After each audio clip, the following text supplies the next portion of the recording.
I'm doing this video to show you the features of my Duan inkstones, especially the old pit stones in much better light, so you can see them.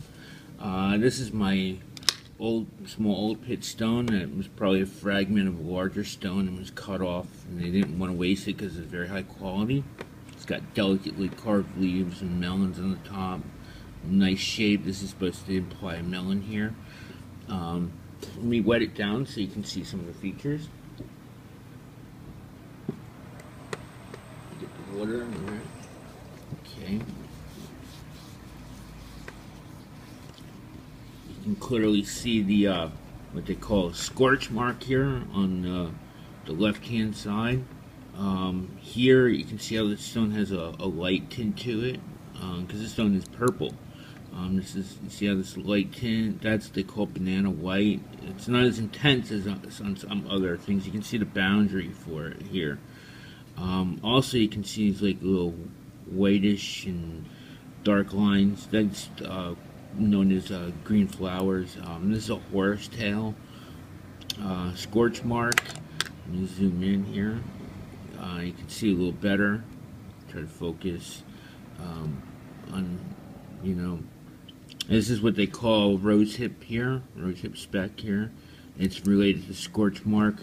These features together tell you that the stone is a delicate stone because it's been affected by water and the clay minerals have been leached out, leaving the stone that doesn't, it'll absorb a certain amount of water but doesn't like to absorb a lot of water. So as a result, your ink doesn't dry out, and it also keeps better. It doesn't go rancid quickly. You can really see the when I tilt it here, you can see the green flowers. Let me turn it over and wet down the back so you can see the pattern on the stone here, and a little bit nicer pattern here. You can see how the top is the blue and the horse tail, and you can see the boundary between the banana white and the regular stone. Let me zoom in. You can really see some of the features a little better now. The line work, and then of course the green flowers. And this is a really nice stone. It makes thick, greasy, easy to control ink. Good for you if you have a stout hand. I also love this cut line that goes across on both sides. I really love that. There are natural features that are left over from processing the stone. So I've been adding little swirls here and there. Let me see if we can find one here. Right here. Been adding like little cloud-like features. I think there are a couple more. Yeah, seeing a few more. And then over here, I've took a natural feature and I'm slowly carving into a beast, or make it into a tiger. I'm not sure. You can see the head. Oops.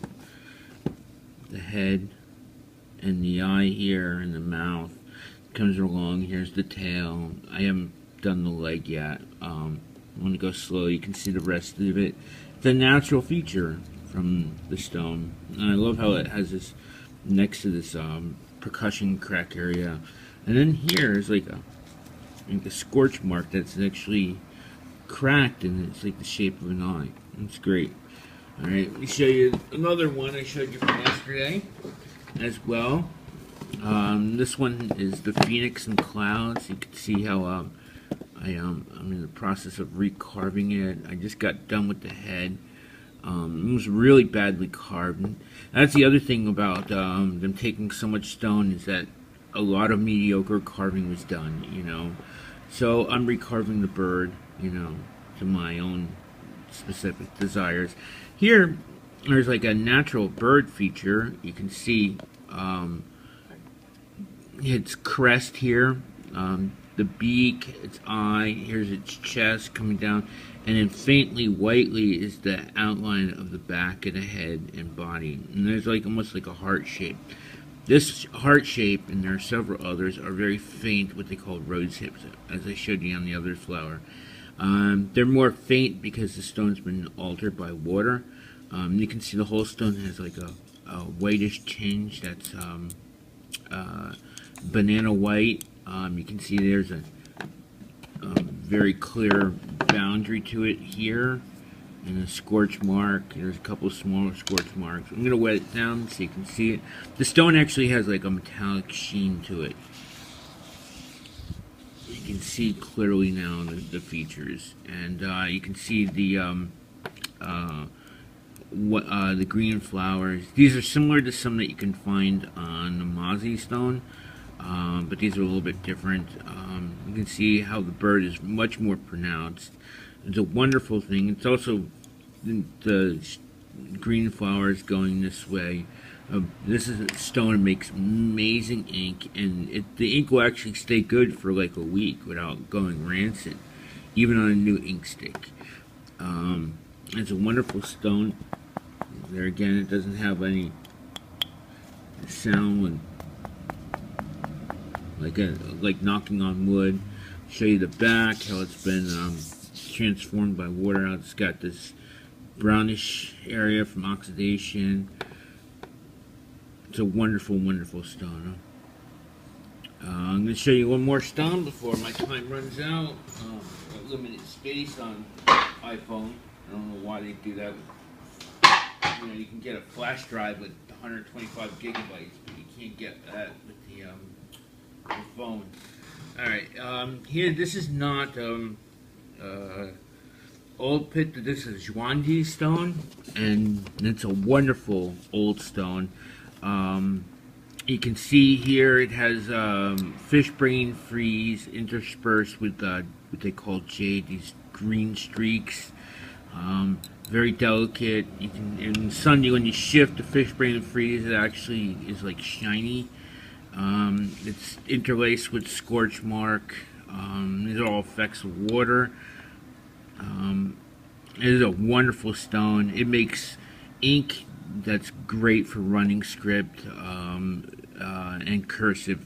If you have a fast hand, this stone makes a wonderful ink for that.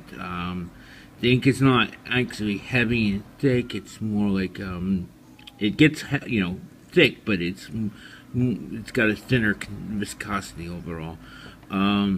It actually has an old repair. This is a lacquer repair, and this is a very popular type of repair done in Japan, which makes you think that the stone had a period of time in Japan, or maybe it was owned by someone from Japan. There's a name for this in Japanese. I don't know what it is. And you can see how delicately carved it is. Wonderful stone. A very common design from the 19th century, from which this is. It also comes in a great yellow pearwood box, which is a very desired wood nowadays, which actually will smell the ink. The ink will get the smell of this wood. You can see how it's got a nice pattern on it. Wet it down, see if we can get it better here. Yeah, you can see the pattern. The box has wear to it, of course, being this old. Well, I hope you enjoyed this video. I'm going to make another one featuring some of my other stones real quick after this one. Stay tuned. If you want to comment on my Twitter feed. I don't have a Google Plus I don't want them, I just don't want a Google Plus. Oh.